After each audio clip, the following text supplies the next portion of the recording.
Hi everybody, Dr. Patti, and I'm back with another very interesting case today.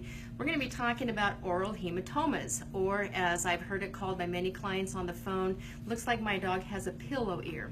And so what that is blood that has accumulated between the ear cartilage and the skin in the ear flap. So in looking at this dog, this is the furry surface of that ear flap. Turn it under. This is what you're looking at when you're looking down into that ear canal, and this is the inner ear flap.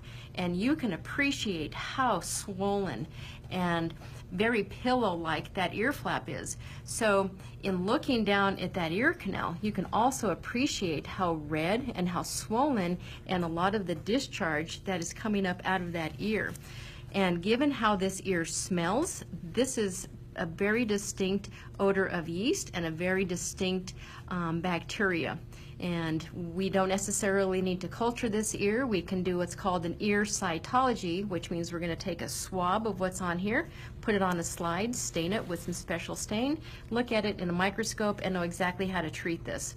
But an oral hematoma is very painful, and many times you can let that absorb over time if it's real mild, but this is a very severe case, and this is really painful. On a scale of 1 to 10, 10 being the equivalent of a broken bone, this is probably an 8.5 to a 9.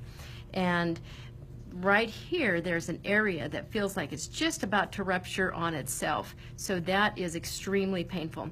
So the plan is to make a small little stab incision. This is a number 11 blade. It goes in very sharp, makes a very nice stab incision. We're going to make 2 stab incisions to allow the ear to drain. We're going to flush with a dilute antibiotic solution, and then I'm going to insert a drain in that area. And that drain is going to look like that. I'm going to have one end coming out here and another end coming out at the top.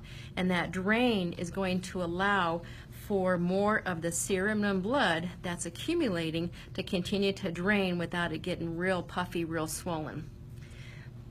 So if you notice that your dog is shaking its ear, or if your dog is flapping its head back and forth, really scratching at that ear, look under that ear flap. If you see redness, if you see tissue swelling, if you notice a very sour odor and it looks painful, please call your veterinarian as soon as possible. The more they shake, the more they scratch, the more likely they are to rupture those blood vessels and end up with an oral hematoma. Unfortunately, I won't be videotaping the procedure. It is quite the bloody mess, and we don't want to traumatize any of our viewers because we'd like you to tune back in again. So thank you very much, and we'll see you soon. Bye-bye.